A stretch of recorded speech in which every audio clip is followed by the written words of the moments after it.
Live from the 607 is the ODPH Entertainment Edition, where we're talking movies, comics, TV, and more. Why don't you join in the conversation? Hashtag ODPH, because here we go.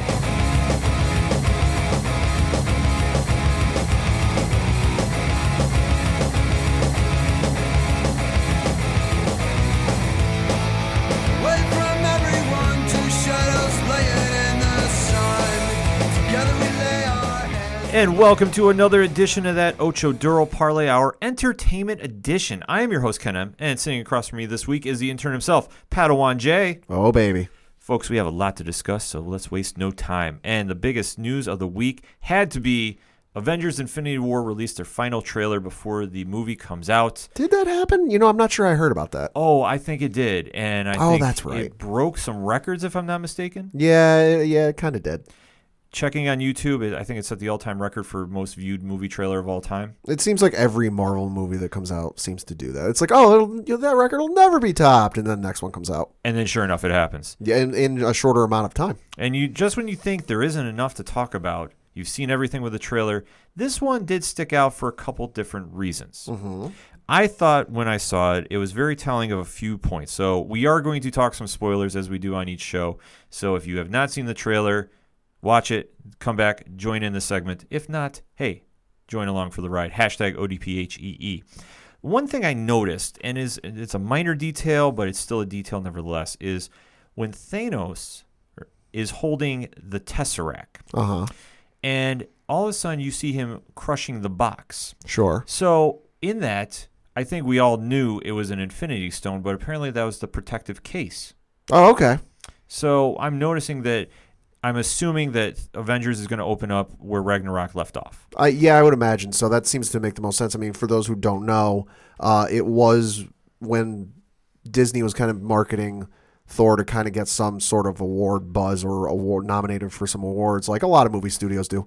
They put out a couple things, for your consideration, and one of those things that was put out was the script of the movie. Now, obviously, for those who know, script is a little more detailed and descriptive than the movie would be. Yes. And it was confirmed that by folks who got it, read it, and kind of let people know that the ship at the end of Thor Ragnarok was Thanos' ship. I know there's a lot of people thinking and kind of jumping to conclusions that it was, and it is.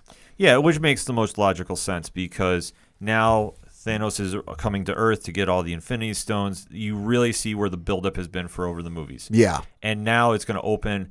My guess, like I said, haven't read anything official, is he is going to annihilate that ship, take everything he can that's salvageable, and basically Thor and company are going to be left hanging on their laurels. Yeah, it definitely, and to me it makes sense that Thanos would go after the Asgardians first. I mean, when you have an event like Asgard itself getting destroyed, I just rewatched the movie the other night, because it came out on Blu-ray, and you have the one prisoner, I forget his name, who made a stone.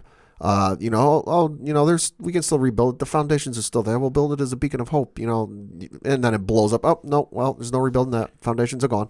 It only makes sense for an event like Asgard itself, which is kind of like this central location in the universe that it almost feels like that something like that would happen, and he would take notice and go, interesting, I might want to go check this out. Yeah, and I think now it's bringing him into the fold more so. And I definitely see this is the first real showing of how Thanos is a threat because he takes out Thor, albeit Thor does not have Mjolnir at this time. He is weakened a little bit, obviously coming from the battle with Hela and the closing of Asgard.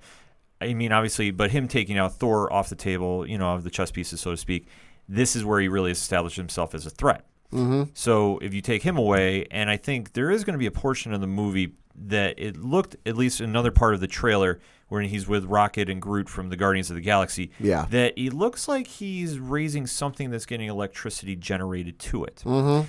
I'm guessing that he is going to have a new hammer made, or he's going to make one and then come to Earth to finish the battle with Thanos.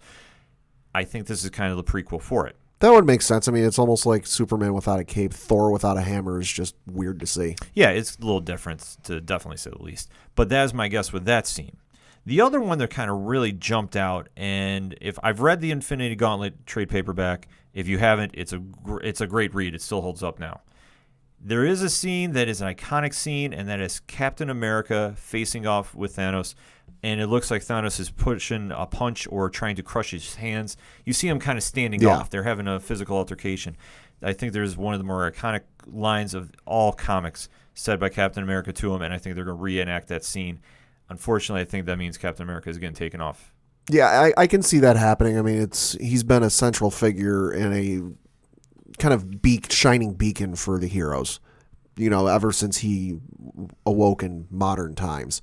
If you're going to galvanize them to really step their game up their ante, and really go at Thanos as hard as they can, losing Cap would definitely do that. Yeah, and I think it's definitely telling that they're going to do that from the comics, which it is a very telling point in the story itself. Right. If you've read it, that is a major factor in the story. I think that's one of those scenes that, much like we saw in Walking Dead when Glenn died. Like, that scene was done verbatim from the comic. I would not be surprised if, given the Russo brothers, there was photos of them when they were getting ready to do the Captain America movies with the trade paperbacks they were borrowing from sitting on the desks.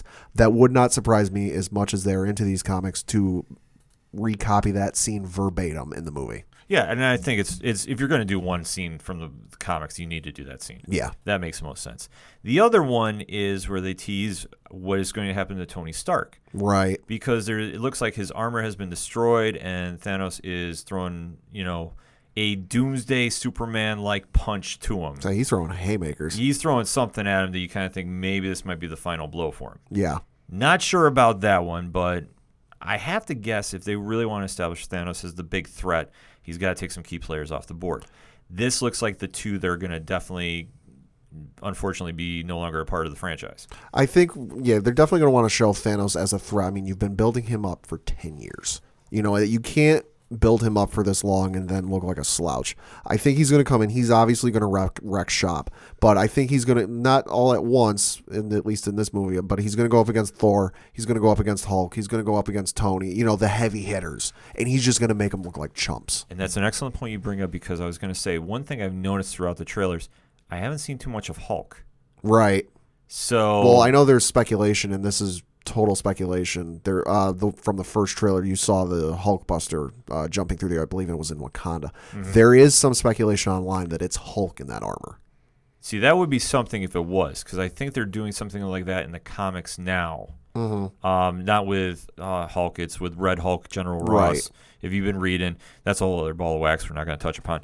But if that is Hulk in there, then that would make a lot of sense, because you haven't seen too much of him. But if you're taking away the major players of the Avengers, your Thor, your Cap, your Iron Man, that's the trinity of the Avengers, and you take away Hulk too, who's left?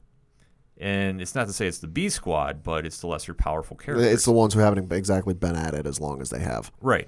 And I mean, you're seeing enough of the characters you have not seen, even though I am going to say I am banking you'll see at some point maybe a slight cameo of the Netflix heroes.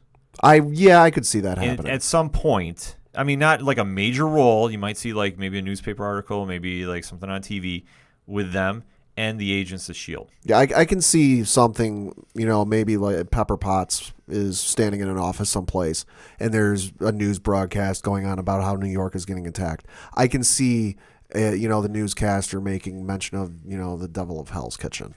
Yeah, I think you'll see something like that. I think they're going to kind of tie everybody in. As they've always said, it's all connected. Right. I think the only franchise, unfortunately, you won't see connected is Inhumans, because I was talking with a couple of people before we taped.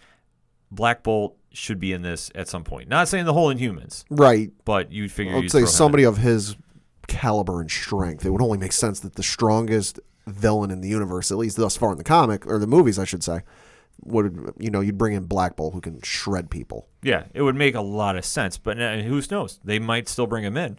It just, we haven't seen anything yet. Right. So, I mean, the trailer still just showed enough, and I think one thing that was another telling point is Gamora from the Guardians of the Galaxy, who is Thanos' daughter, right, was kind of giving the intro or the origin of Thanos. Right, which is from something, her perspective. Right, from her perspective, because the heroes don't really know that all that much about him. They don't, for the Avengers on Earth, they don't even know he exists, I think. No, I think the closest they know, I can't remember if Loki had mentioned that he was working with him from Avengers 1. if that was mentioned, because other than that, I don't think they know too much about because him. the Guardians know about him, obviously. Guardians know through Gamora, but yeah, I think Tony, Cap, they don't know. Thor, I can imagine, will have heard of the name. Possibly. Given it's Asgard and they know about the 9 realms and this, that, and the other. Thor, I can imagine that it's a name he knows, but yeah, by and large, they don't know about him on Earth. No, and I think that'll be kind of an eye-opening moment too. Yeah, and it's going to be. I think it's going to be a situation where they think they can handle it because they've handled Ultron, they've handled Loki, they handled the Chitauri invasion. They've handled all this stuff. They think, this not going to be easy, but we'll have a handle on this, and they're going to overestimate themselves mightily. Well, I think there's another point in the trailer too where Star-Lord and Iron Man and Spider-Man are all having a powwow. Drax is there too. Oh, Drax, and they're all saying about, well, you have a plan, but I think your plan sucks, and I have another plan, and you just see the meeting of the minds there. So that I think that's kind of tying into the point you just mentioned there. Which that was a scene when I was watching the trailer. I didn't even consider Star-Lord and Tony having interactions. Good Lord, I want a movie of that now. Oh, that's going to be epic. They have to add their humor in there. And it's going to be amazing. And I think Chris Pratt's going to definitely do it, being Star-Lord. Oh, he's going to ham it up. And yeah, just to see the interaction between Star-Lord and Tony Stark, because they've done that in the comics, and it's equally as good. Oh, yeah. But to see it on the big screen is going to be something, too. And I think, obviously, now you're throwing in the teenage Spider-Man, which, dare I say, the end sequence where he's swinging through the wreckage. That's awesome. That now you understand how big of a deal it is to have Spider-Man in there, because name one other character that can do what he can do in that sequence. Nobody. Exactly. Because that just looked visually awesome. Oh, without a doubt. Yeah. I mean, it left me very hyped for the movie. I just want to know, how they're going to end it, so to speak, because if Thanos wins, how they ended in the Infinity Gauntlet comic, we still haven't seen some of those characters involved. Mm-hmm. I would guess, and like I said, this is only a guess, your bonus scenes in Avengers is going to tie into that. Because your next movie coming out after in the MCU is Ant-Man and Wasp 2. I don't think you're going to have anything really to do with the Infinity Gauntlet after that, per se. Not saying I'm right, but I'm just going on my assumption that I don't think you're going to see too much of that. And then after that, I believe is what's next on the slate? Not really known. I know is the what is it? Captain Marvel. Captain Marvel, but that's a prequel because that's set in the 90s. Set in the 90s. There's not Guardians 3, but outside that, nothing is still announced. Black Panther 2. They're going to do Black Panther 2, but they haven't really given a date for that, so that's not known if that's one of the unknown, untitled Marvel projects. Yeah, there's been a couple dates released that don't have a project's tag to them yet. They've announced they're going to do Black Panther 2. They haven't said when, so that's not known if it's in this next slate of movies or if it's further down the road. I would imagine they'll probably not be in Phase 4 as we're heading into, but I think definitely Phase 5. Yeah. Definitely. I think that'll be the start of Phase 5. Which the fact that I maintain, the fact that they've got untitled projects that they really haven't announced yet is very telling that they've got something planned. Yeah, because you definitely want to see what is coming down the road, because Avengers Infinity War, everything is going to change. Right, and that's what's got me very intrigued going forward. I know going into Avengers, I was intrigued, okay, what's this going to mean for the movies? This even more so, because this isn't going to be a happy ending. This isn't going to be well, guys, we beat them, let's go get some shawarma. No, this is going to be, they're going to get their butts kicked. They're not going to win. It's going to look real bad, and I'm very intrigued to see where these, quote-unquote solo movies go afterwards. Absolutely. By the way, tickets are on sale now. And if you haven't gotten them, you should really consider doing so, because the tickets went on sale, what was it, this past Friday? Friday after the trailer got released. Friday after the trailer got released, 6 hours later, it broke Black Panther's pre-sale record. So if you've not gotten your tickets yet, what are you waiting for? Strongly consider so, even if you're in the 607. Absolutely. Hit us up on the hashtag ODPHEE. What was your thoughts on the Avengers Infinity War trailer? We're going to take a quick break. We'll be right back.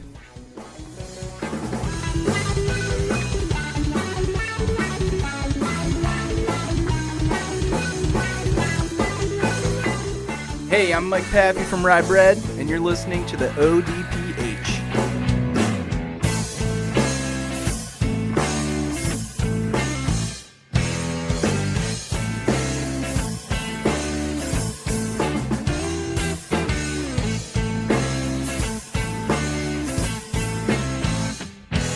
Coming back for the second segment on this week's ODPH Entertainment Edition, and with Marvel having a trailer for Avengers, Another trailer came out by them that was very under the radar, Very under the radar. that some people might have missed, but we did not, so we are here to talk about it.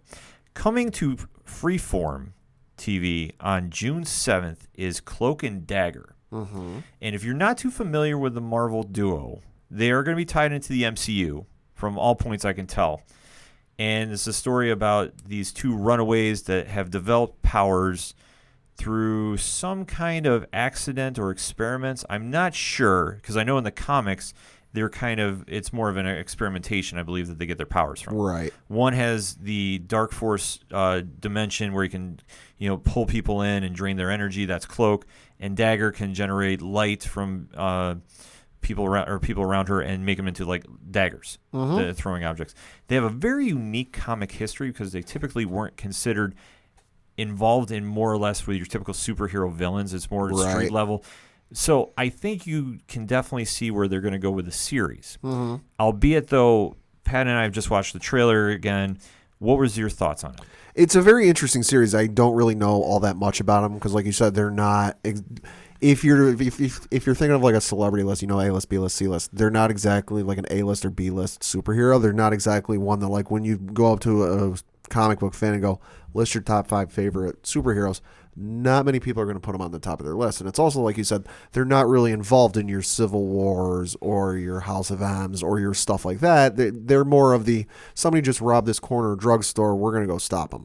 More or less. They are kind of somewhat brought into major crossovers once in a great while, but you don't really remember their impact. It's not saying they're not good heroes or good characters. Right. They just have really not been used, I think, to their full potential, if I can say that. I mean, they've had some good story arcs where if you've really read them throughout the 80s and throughout their 10-year runs, they've have potential to really go some places. And what's been done with them is kind of fascinating because it's just a very simple process of two runaways get powers. They're now stuck to each other because they're now connected.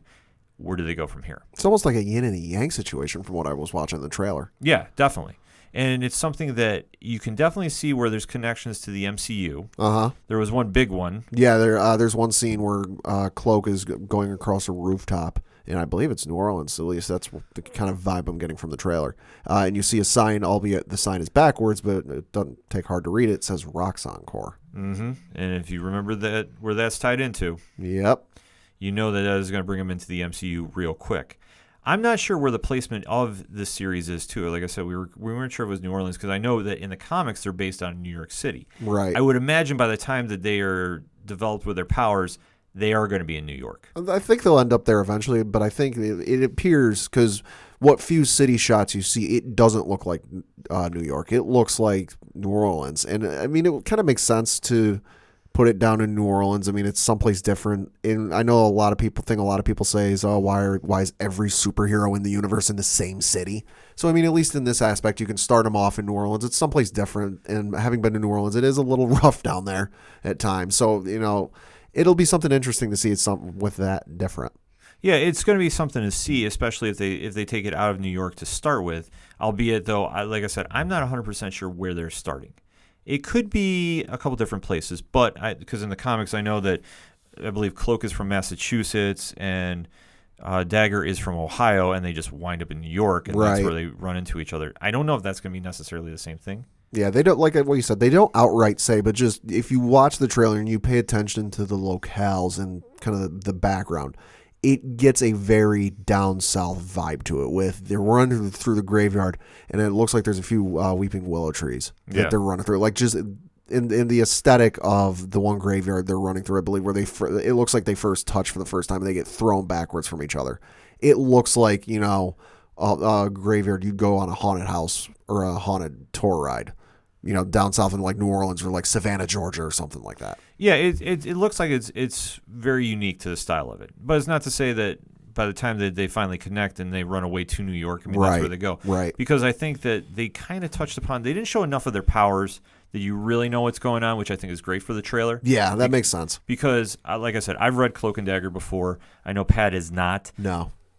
They have a very unique power set. So unless you really kind of see how they're going to develop and how they kind of grow in this role, right, it's going to be the really telling point. I'll say they showed Dagger's power, a light dagger. Really didn't show Cloak's. Yeah. I think there was a few hints of it, but not of outright, oh, here's what it is. Well, there was one scene in the trailer where they did some teleportation. Right. And he did teleport. He came out of it looked like a cloud of smoke into an alleyway. Mm-hmm. That is kind of what he does with his powers. Like he has like this dark force generation to him. If you really get into the whole comics history of it, where he can have people thrown in there, and he's also used as a teleporter. Okay. So it's kind of a tricky power, but it's very unique. But he needs Dagger's light to balance out his hunger. Right. Because the dark force drains too much. Okay. So just kind of give a little background about that. Sure. So that's how they're kind of coincided. But the other thing that I thought was very unique about the trailer as I'm reading it, or watching it rather, should I say, is that there's a lot of foreshadowing that one was going to live and one was going to die. Yeah, and there was one line that you're referring to in the trailer where, we've seen, I think it says something like, we've seen this before, one can live while one can die. Yeah, that one. It almost seems like, they're not the first subjects they've tried this on. Yeah, which I'm guessing they're going to go follow the comics route. Right. Where they're going to do something. I'm guessing by how much they're showing of Roxxon Oil Corporation. Yeah, there was a lot of oil shown. There's going to tie into there's something else going on behind the scenes, and that's how they get their powers. Kind of like how they did in the comics. Yeah, because the most recent trailer, like the first shot, is of an oil rig in the middle of the water. Exactly. Like in 10, 15 seconds later, that oil rig or another oil rig explodes. Like there's a lot of shots of it. Yeah, it's significant to that, and then as you see throughout the trailers, they jump around from a bit. Yeah. Where they kind of show that somebody is shot, somebody's in a trunk that goes into the water, somebody jumps in to rescue them, which you're assuming Cloak is rescuing Dagger. Right. And then you kind of see when their hands touch that something happens with their powers. Mm-hmm. The only thing I can think of is something involving whatever they were experimenting on in this oil rig has now entered the water and has now given them their powers. Yeah, it's almost like an activation kind of thing. Yeah. And then they kind of go from there where they're separated because something happens and they do. I'm sure there's going to be a little time jumping because it did look like the characters were differently aged at certain points. Yeah, it did look like that. And I know there's one thing they bring up in the trailer, the more they get pulled apart, the more the universe brings them back together. Yeah. So obviously, whatever happens to them where they're in the water together, they go their separate ways because such is life. They don't really know each other. They move up, they just go their own ways in their life. Yeah, we didn't see enough to kind of clarify what was going to be that backstory. Right. You don't see enough for that backstory, but, they go their separate ways in life. But then the universe being the universe, they get brought back together. Yeah, and I think that now there'll be a factor going forward in the MCU TV universe because obviously with Agents of S.H.I.E.L.D. being in flux, we don't have any official word, even though they should renew it. I'm hoping they do. Inhumans is not on the air. I don't think that they were renewed. No, they were not. And then you don't know about the other projects that were coming down the pike. I know that there was rumor about a new Warriors project that I think was put on the back burner. Several times, if I remember right. Yeah, it's kind of tricky. Like I remember you and I going back and forth about that in years past, and they were thinking about it. And you know what? We're not focusing on it right now. Yeah, which is fine because I'd rather have them get it right the first time than we're going to try rehashing and try rebuilding. It looks so as with Cloak and Dagger though. It is going to be a nice addition to the MCTV universe. Yeah, it's something a little different. It is different. I mean, it's almost in the same vein of Runaways. Right. It's something that, and this isn't a criticism, but you look at the Marvel movies, by and large, they are grown adults. You look at the Netflix series, by and large, grown adults.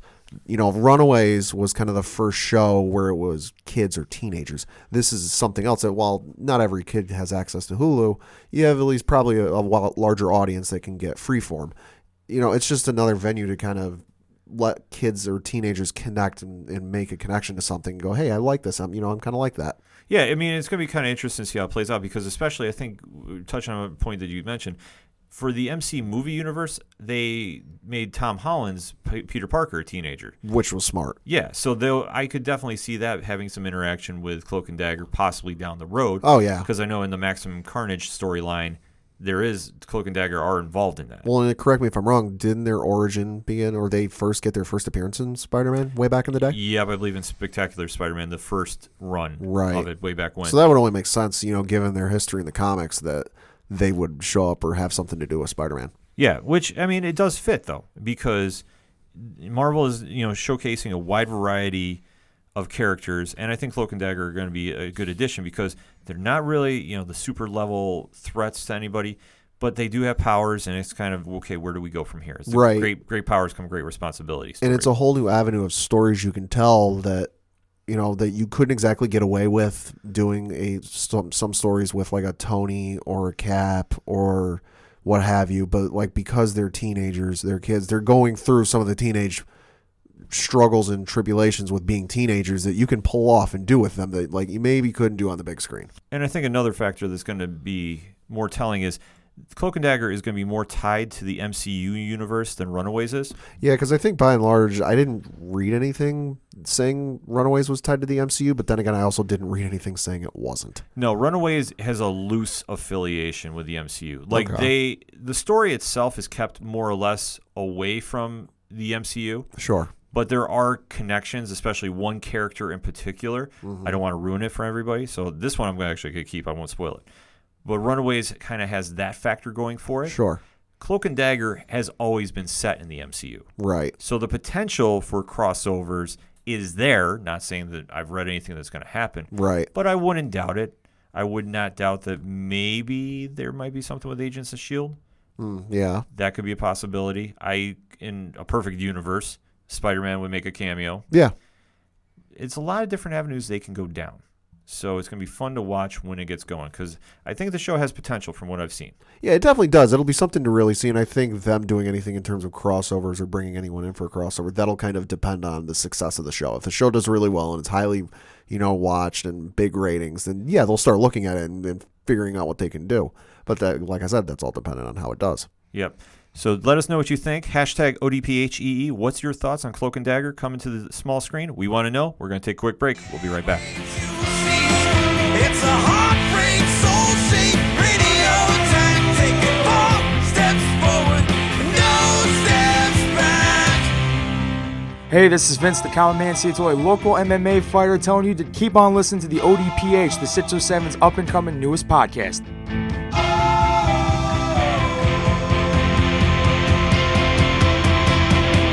We knew right where we'd be, floating on the airwaves, you see. It's a heartbreak, soul-shaped radio attack. Taking 4 steps forward and no steps back. We knew right where we'd be. Coming back for the third segment on this week's ODPH Entertainment Edition, and there's some comic book news that I am personally ecstatic about. I know Padawan is. Bry Guy Signal, who could not make it, he is going through the roof about this one. But Pat, do you want to lead us in on this? Yeah, so DC unveiled their new lineup for a major roster overhaul for Justice League. Of course, Justice League, their big team, their A-team, their go-to team, going a little bit of a roster change and drawing from a very familiar source if you grew up watching some of the DC animated TV shows back in the early 2000s. They are drawing the roster from the well-popular and very well-received Justice League cartoon that, of course, was on Cartoon Network back in the early 2000s. The roster will include Martian Manhunter, Hawkgirl, Jon Stewart Green Lantern, Superman, Batman, and The Flash. And I'm going to assume if they are borrowing this from the cartoon, sometimes Aquaman. Yeah, they're definitely going to have a loaded lineup. It looked like 9 members: Superman, Batman, Wonder Woman, Green Lantern, Jon Stewart, Cyborg, Aquaman, Flash, Martian Manhunter, and Hawkgirl. So it's kind of a good mix of the TV show. And I know they kept Cyborg around from the New 52, which I think is a good move at this point. Right, because Cyborg wasn't in, I don't think he was around back in the early 2000s. Not in the Justice League. He was Right. He's been Teen Titans for life. Like that's Right. been always the team he's synonymous with. Right. So when they finally moved him up to the Justice League, which is long overdue, it's nice to see they're going to keep him on there. Now the point about this is that I'm most excited about is the man, the myth, the legend. Scott Snyder is writing this book. Oh, yeah. This is his team. The artwork by Jim Cheung and George Jimenez is going to be phenomenal. I've already seen the 2 promotional pieces. I can't wait to get down to the shops in June and go get this book. No, yeah, I'm very excited to see this. Like I said, I grew up kind of at the right time for these animated series. I grew up watching Batman the Animated Series, Superman the Animated Series, and of course that eventually led into Justice League. Justice League was very good. I remember watching the episode with my brother when it premiered, and the first episode, I think it was a 3-part opening for the first season, and it just drops with that cliffhanger. You're like, oh, they did 2 episodes the first night, and they give you a big old cliffhanger. What's going to happen? And I just remember watching with my brother, freaking out that we wanted to see the next episode because what's going to happen. Well, I think with the Justice League, they've always had a very interesting history because they started out with the biggest guns in the DC universe, right? The Magnificent Seven, if you will, which makes sense. And I know they've kind of had different rosters, and throughout the histories, they've kind of had some teams that maybe were not the biggest names on the rosters, but they're still doing their things. And I know every time they've came back, they've been very strong when they've done their returns. Yeah, and obviously this book coming back, which it's kind of weird to see that they're doing yet another restart of Justice League. Right. I've spoken in the past on the shows about this. I'm not too big of a fan of when they decide to reboot everything and everything's a brand new number 1. I like original numbering. So to kind of see a number 1, I wanted to make sure it has some substance and it really sticks around. Right. I think this book is going to do it. I mean, it would make sense because I remember when they renumbered Justice League, I started picking up reading on it because I like the intention. I figured, okay, here's a good point to start. They weren't really doing anything with them. I mean, yeah, they had a few events, and yeah, there was a couple things they had to take care of. But I feel like by and large, when the Justice League comes together, it has to be a major thing. It can't just be, oh, we have this earthquake or something going on that we all have to come together and take care of. No, this has got to be like, a major thing going together to pull this team together. And they weren't really doing anything. You're referring to the New 52 start? No, I'm talking to the Rebirth start. Oh, the Rebirth. Yeah, the Rebirth one was kind of... I don't think, like I said, I agree with you on that, Pat. I don't think it had the impact that it was going for. Right. Because it really didn't seem like... I always compare it to Grant Morrison's run, which I think, to be honest, is probably the best JLA run that's been out. Because Grant took it as everything was an Omega-level event. Right. Everything was that intense. Everything was... It had to be the mightiest heroes on the planet facing whatever danger was coming across. If it's not doing that, you're really not hitting the point with the Justice League. Right, because, I mean, the thing that only really sticks out for me, and I know I've said this for other things with the Rebirth run, the only real thing it had going for it was in the beginning was they were kind of skeptical because it was pre-New 52 Superman. And they, this isn't our Superman. We don't really trust him. Can we trust him? That was kind of the only real interesting thing it had going. But yeah, they had things they had to take care of, but it wasn't anything that, like, you were clawing and yelling to get the next issue. Yeah, no, this one I think so. I think Snyder's trade, his pedigree says enough. Like, that is enough for me to go to the comic store and go get it. Oh, yeah. Because what he did with Batman, and I know I've said this, and I can say it till I'm blue in the face. Him and Capullo's run is iconic. I can only imagine what he's going to do now that he has everybody from the Justice League. Not saying that little story that he told with Endgame, but no, now he has the whole sandbox, so to speak. Oh, yeah. To his disposal. And especially, it's good to see Martian Manhunter back on the team because he is synonymous with me for being with the Justice League. Oh, he is for me too. I mean, because my first exposure to him was in the Justice League animated series, and he was on the team. So, I mean, to me, seeing the Justice League without Martian Manhunter is just a little weird. Yeah, and to see the lineup they have, it's very interesting that they went to the comic book or cartoon roster show. Excuse me. See, I'm too amped up. I can't even talk straight. It's just really interesting to see that that's the lineup they went with. See, to me, it makes a lot of sense because you look at the success the show had and how popular it was. Being that came out, and I believe it was 2000, 2001, or it could be 2001, 2002. It's very early 2000s. The people like myself who grew up on that series and watched that series are now of an age where you have an income. You're going out and buying and reading comics. You really want to draw readers in and really draw a whole new crowd in. You announce this and go, hey, remember that show you really liked back when you were a kid and you grew up watching the Justice League with these characters? Hey, they're now in a comic run together. Yeah, and I think that's you make an absolute point there, Pat. I think that is definitely going to be something to appeal to him because I know they're coming out of a bunch of different crossovers. Right. Obviously, DC Metal's wrapping up, and I know they have one coming right after it where I think every team is divided, and this is going to be the first book that's going to be after all that's said and done. Mm-hmm. And I'm excited to see it. And I think DC is definitely, with their rebooting, I guess, so to speak, they're doing a lot of smart moves. I know with Bendis coming out with Action Comics 1000, which I still can't believe I'm actually saying is going to happen. That's insane. Yeah. And the direction he's going to be taking Superman going, because I did not realize until a couple of days ago, it's the 80th anniversary of Superman this year. Oh, wow. That's crazy. Let that sink in. Jeez. And obviously, with the DC show Krypton coming out, Yep. they have a lot of moves going on. Yeah, they do. And it seems like the comics, they're taking very good care and time with planning this out, that they want to get it right. Yeah. And I think they're going to knock it out of the park with this. I'm ecstatic to see what they're doing with this. Yeah. Let us know what you think. Hashtag ODPHEE. What's your take on the new Justice League roster? Is it going to be better than the Avengers coming out this summer? That's a tough debate right there. But we want to know. We want to talk to you about it. Hit us up. We're going to take a quick break. We'll be right back. Hi, this is Mike C. from I Am Horror. You're listening to the ODPH, the most killer podcast on the planet.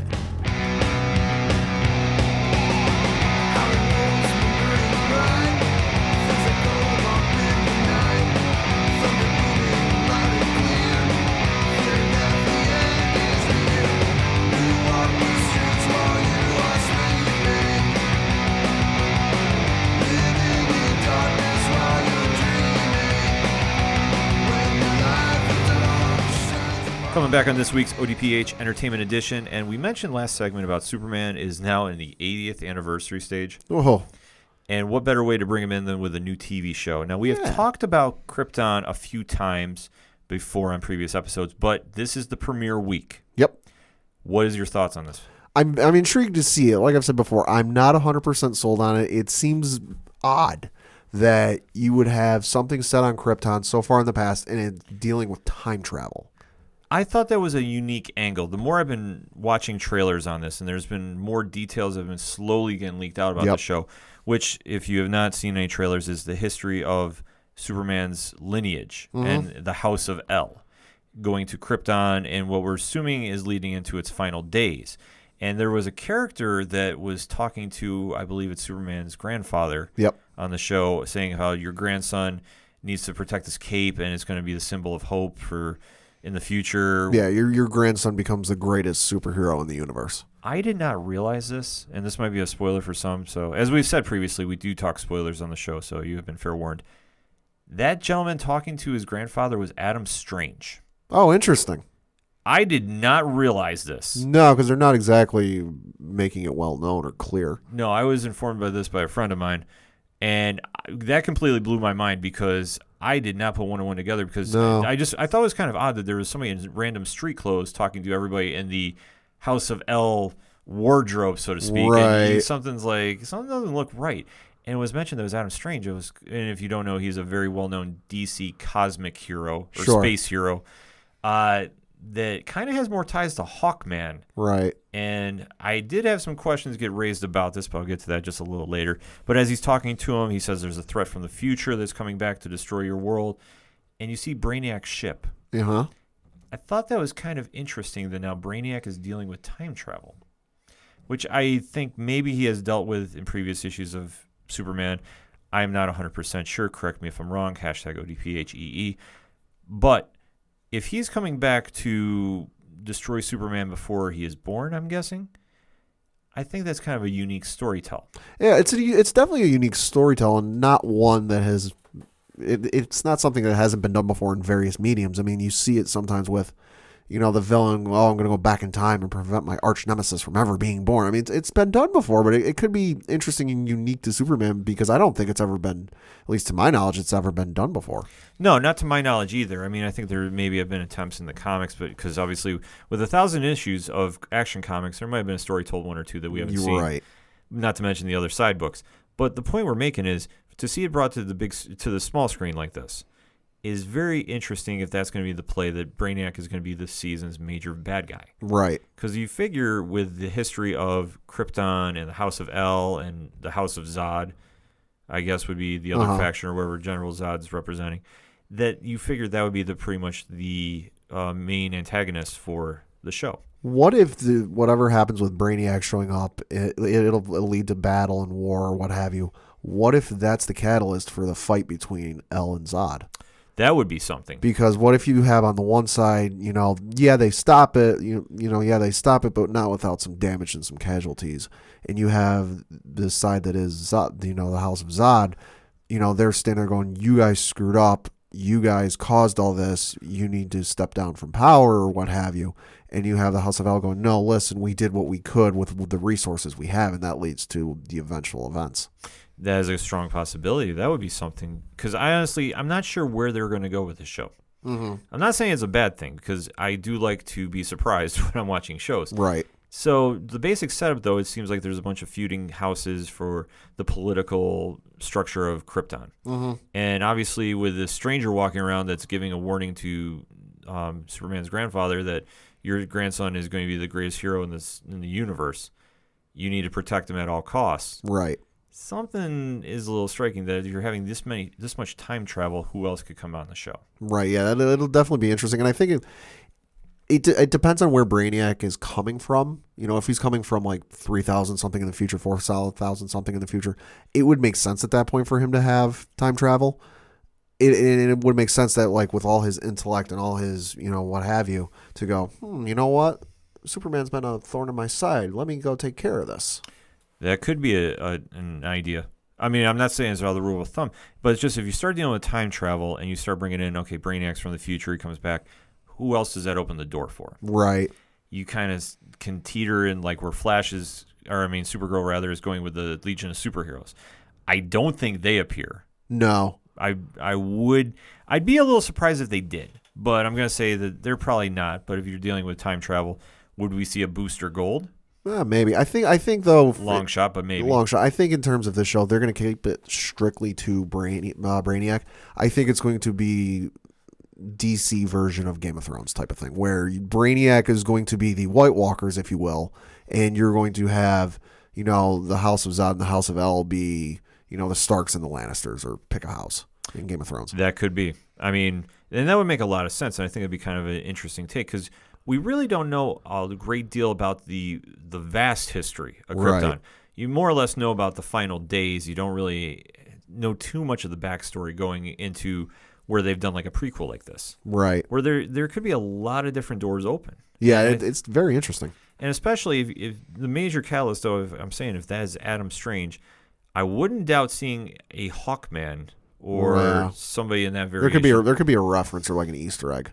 I think there's going to definitely be an Easter egg, because you have to, if they start dealing with Hawk World and go into that direction, which is a whole other story to tell, I wouldn't doubt maybe you see something like that happen. Well, I think ultimately the end game is going to be the same as it is with the story. I mean, yeah, I know when you get time travel, I mean, we look at Flashpoint on the Flash TV series, where he went, changed the past, came back, and things changed. He put it back, things were still different. You look at shows like Doctor Who and Legends of Tomorrow, where they both say there are certain points in time that you cannot mess with no matter how hard you want to try. To me, the destruction of Krypton is one of those events that, like, no matter how hard you want to try, it's still going to explode. It's still going to lead to that event.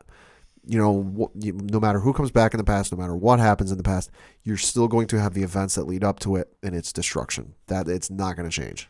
And I agree with you on that. I think that is just one period they can't really mess around with too much. It's one of those things that, like, no matter what you want to do, no matter how strong you are, you can't mess with it. I just wonder if this would open the door for some new characters that we find out in the comics that Superman and Supergirl and the small amount that have survived Krypton are not the only ones. I could see that. And we have more heroes or villains or other characters just dispersed throughout the universe. I could see that. I wouldn't doubt you see that. I mean, that would be something to see. And I'm just kind of curious now, especially with Brainiac being there, which I think is a great move, because he's a relatable villain for the mainstream Superman audience. Oh, yeah, he was featured very heavily in the Superman animated series. I can't remember if he was in Justice League or not, the animated series. I'm not sure, but especially if you've been playing Injustice 2, yep, he is the major villain in that. Major villain in that. He's been featured in the comics throughout the years, big villain in that. So it's one that, if you're not a diehard, read a bunch of Superman comics, you're a casual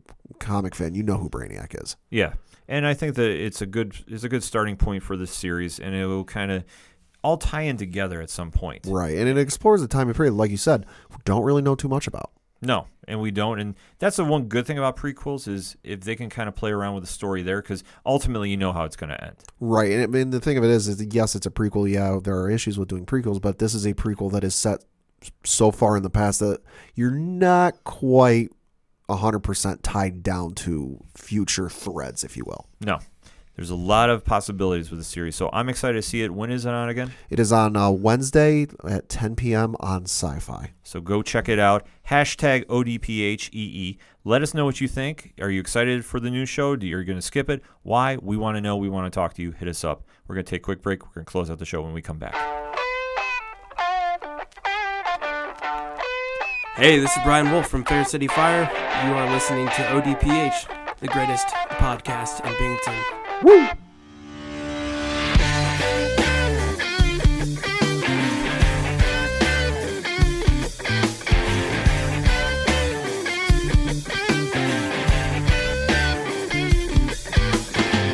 Hot lips touching, cool thighs feeling, shudder running up, her spine is spinning.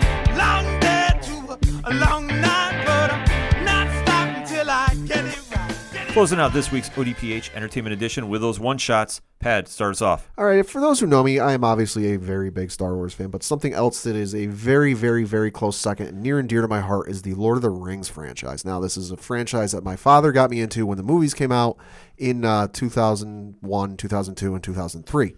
I've read the books multiple times. Love the series.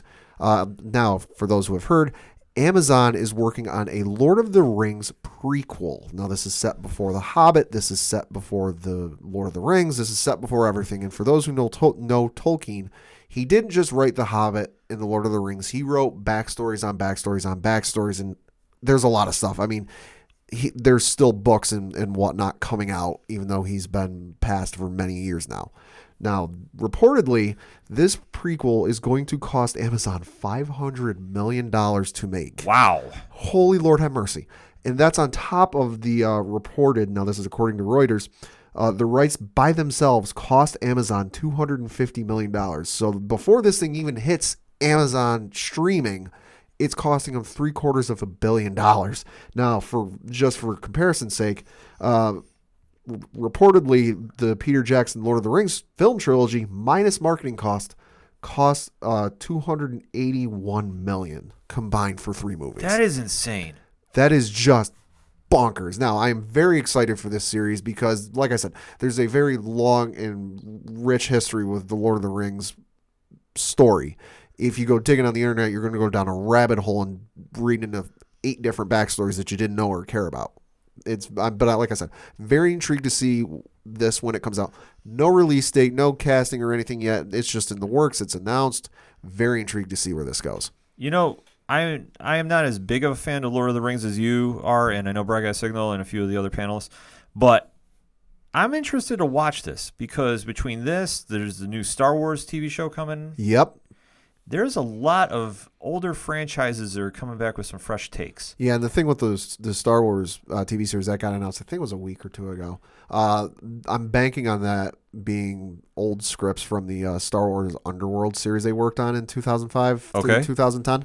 That was one. If you Google it, you can read a bit of the backstory. It got announced at one of the Star Wars conventions back in 2005.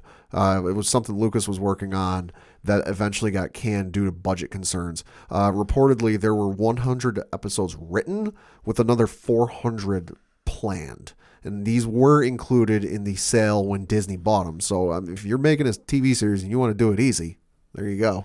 I tell you, I mean, it's got a lot of promising projects coming out. Oh, yeah. So it's very excited to see. And I'm actually really intrigued to see where the Lord of the Rings one goes here, especially with that budget involved. Oh, yeah. As, wow. Yeah, that budget would make it the most expensive TV series ever made.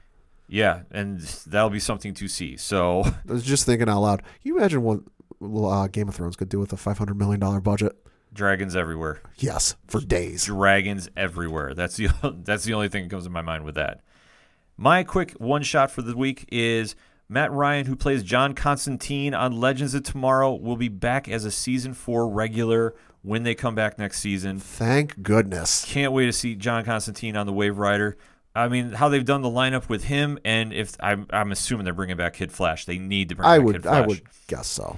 Now, no renewals have been officially given. No, the CW's playing it very close to the chest. Very close, but I would imagine that all the CW DC shows are coming back. I would imagine so as well. Arrow is the only one that's on the bubble with me. I don't know if they are because there's some stuff. There's been some talks. We won't get into it here, but you can Google search and find yourself. Yeah, we've heard some rumblings. Not saying anything's official, but if anyone was going to not come back, I would assume it's them because obviously they've been on the longest. But I hope they do because I definitely want to see another crossover between all 4 shows. Yes. And with Legends re-upping the team, I think they're taking steps in the right direction. And adding Constantine to the team, things are going to get all sorts of paranormal weird, and I am all for it. I joined the club.